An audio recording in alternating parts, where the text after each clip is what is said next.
Hi friends, welcome back to JN two updates. So నేను మీకు already స్టోరీలో పెట్టాను ఇన్స్టాగ్రామ్లో. సో మనం ఇంజనీరింగ్ తర్వాత మన కెరియర్ ఆప్షన్స్ అనేవి ఏమేమి ఉంటాయి, దానికి సంబంధించి మనం ఏం ఎంట్రన్స్ ఎగ్జామ్స్ రాయాల్సి ఉంటుంది, ఏ దానికి ఎక్కువ డిమాండ్ ఉంటుంది ఇప్పుడు ఇంజనీరింగ్ తర్వాత మనం హైయర్ ఎడ్యుకేషన్స్ తీసుకుంటే అనే దాని మీద ఈ వీడియో అనేది ఉంటుంది. ఈ వీడియో ఖచ్చితంగా ప్రతి ఇంజనీరింగ్ స్టూడెంట్స్కి ఉపయోగపడుతుంది నాకు తెలిసి. సో ఈ వీడియో పూర్తిగా చూసి మీకు కానీ ఈ వీడియో నచ్చితే ప్లీజ్ మీ ఫ్రెండ్స్కి కూడా షేర్ చేయండి. ఫర్దర్గా ఎవరైనా ఏమైనా ప్లాన్స్ ఉంటే హైయర్ స్టడీస్కి ఒక ఐడియా అనేది ఉంటుంది. సో మనం ఇక్కడ ఉన్నత చదువుకోవాలనుకుంటే ఎంటెక్ వైపు వెళ్ళొచ్చు. At the same time management కోర్సులు చేయాలనుకుంటే ఎంబీఏలోనూ జాయిన్ కావచ్చు. అలాగే ప్రైవేట్ మరియు గవర్నమెంట్ సెక్టార్స్లో కూడా జాబ్స్కి మనం ట్రై చేసుకోవచ్చు. అసలు క్యాంపస్ ప్లేస్మెంట్ అంటే ఏంటో చూద్దాం. ఫస్ట్, ఇంజనీరింగ్ పూర్తి చేసిన వెంటనే ఉద్యోగం చేరాలనుకునేవారు క్యాంపస్ రిక్రూట్మెంట్ ఒక వరం లాంటిది అని చెప్పుకోవచ్చు.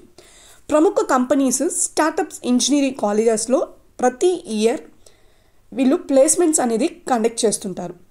ఇందులో మనం పాల్గొనాలి అనుకుంటే విద్యార్థులు ముందుగా దానికి సంబంధించిన రెజ్యూమ్ అనేది తయారు చేసుకోవాల్సి ఉంటుంది. అదేవిధంగా బీటెక్ ఫస్ట్ ఇయర్ నుంచి ఫైనల్ ఇయర్ వరకు మార్క్స్ అనేవి బాగుండాలి.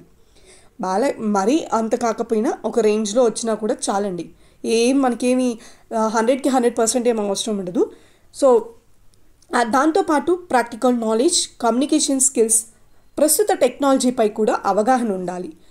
అండ్ ఉన్నత విద్య గురించి కానీ ఇప్పుడు మనం చూసుకుంటే ఇంజనీరింగ్ ఫైనల్ ఇయర్ విద్యార్థులు అంటే ఫైనల్ ఇయర్లో ఉన్నప్పుడు మాత్రమే మనం ఈ ఉన్నత విద్య చదువుకోవాలనుకున్న వాళ్ళకి ఎవరికైతే మైండ్ సెట్లో ఉంటుందో హైయర్ స్టడీస్కి, సో వాళ్ళు మాత్రం ఫైనల్ ఇయర్లోనే డెసిషన్ అనేది తీసుకోవాల్సి ఉంటుంది.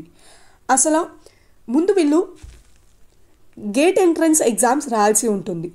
ఇందుకోసం బీటెక్ సబ్జెక్ట్స్పై పట్టు సాధించడంతో పాటు బేసిక్ కాన్సెప్ట్స్ తెలుసుకోవాలి. గత ప్రశ్న పత్రాలను ప్రాక్టీస్ చేయాలి. గేట్లో నుంచి మంచి ర్యాంక్ సాధించడం ద్వారా వీళ్ళు ఎంటెక్ చేయొచ్చు. ఒకవేళ మేనేజ్మెంట్ కోర్సులు చేయాలనుకుంటే ఐసెట్ రాసి ఎంబీఏలో చేయొచ్చు. ఒకవేళ బిజినెస్ స్కూల్స్లో చేరాలంటే క్యాట్ రాయాల్సి ఉంటుంది. అంతేకాదు మ్యాట్, సీమ్యాట్, జీమ్యాట్ వంటి ఎంట్రన్స్ ఎగ్జామ్స్ రాసి జాతీయ స్థాయి సంస్థలో చదువుకోవచ్చు. జాతీయ సంస్థలో ఎంబీఏ చేసేవారికి మంచి డిమాండ్ ఉంటుంది. అలాంటి వారిని భారీ ప్యాకేజ్తో ఎంఎన్సీ కంపెనీస్ తీసుకోవడానికి ఆసక్తి చూపిస్తాయి. ప్రభుత్వ రంగ సంస్థలు అంటే ఉద్యోగం కోసం ఇంజనీరింగ్ అయిపోయిన తర్వాత ప్రభుత్వ రంగ సంస్థలో ఉద్యోగ అవకాశాలు ఉంటాయి. ఇందుకోసం గేట్ రాయాల్సి ఉంటుంది. గేట్లో సాధించిన స్కోర్ ఆధారంగా ఉద్యోగం పొందవచ్చు. బిహెచ్ఈఎల్, హెచ్పిసిఎల్, బీపీసీఎల్, తర్వాత వచ్చి హిందుస్థాన్ కాపర్ లిమిటెడ్ వంటి సంస్థలు, తర్వాత అదే కాదు ఎయిర్పోర్ట్ అథారిటీ ఆఫ్ ఇండియా ఉంటుంది, ఎన్ఎండిసి, అలా ఇస్రో, ఇలాంటి వాళ్ళకి గేట్ స్కోర్ అనేది చూసి వాళ్ళు కొంచెం ఇంజనీరింగ్ అర్హతతో మనం ఈ ఉద్యోగాలకి అంటే డైరెక్ట్గా ఇచ్చేస్తారని చెప్పను, దీనికి మళ్ళీ ఎగ్జామ్స్ ఉంటాయి. ఆ ఎగ్జామ్స్ రాసి కానీ ఇక్కడ గేట్ వెయిటేజ్ అనేది తీసుకోవడం జరుగుతుంది. ఇవి నేను చెప్పిన కంపెనీస్లో మాత్రమే గేట్ స్కోర్ అనేది ఉపయోగపడుతుంది. మీరు ఒకవేళ ఎస్ఎస్సి, రైల్వే, తర్వాత వచ్చేప్పటికి బ్యాంకింగ్ సైడు ఇలా వెళ్ళాలనుకుంటే మాత్రం మీకు గేట్ స్కోర్ ఏమో అంత అవసరం ఉండదు.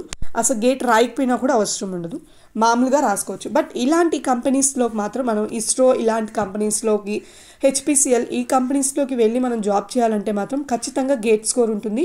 అండ్ అక్కడ వాళ్ళు ఖచ్చితంగా ఎడ్యుకేషన్ క్వాలిఫికేషన్లో గేట్ మెన్షన్ చేస్తారు. సో అందుకని చెప్పి మీరు ఇలాంటి కంపెనీస్లో జాబ్ చేయాలనుకుంటే మాత్రం ముందే గేట్కి ప్రిపేర్ అవ్వండి. ఇక్కడ గేట్కి ప్రిపరేషన్ అనేది మొత్తం మన 4 years ఆఫ్ బీటెక్లో ఉన్న సబ్జెక్ట్సే వస్తాయి. ఓకే, సో ఈ వీడియో నాకు తెలిసి మీకు ఉపయోగపడుతుంది అనుకుంటున్నాను. ఈ వీడియో కంటెంట్ కానీ మీకు నచ్చినట్లయితే లైక్ చేసి అలాగే మీ ఫ్రెండ్స్కి కూడా షేర్ చేయండి. మీకు ఇంకేమైనా డౌట్స్ ఉంటే కామెంట్ సెక్షన్లోకి వచ్చి కామెంట్ చేయండి. Thank you so much for watching JN two updates. Keep supporting for JN two updates.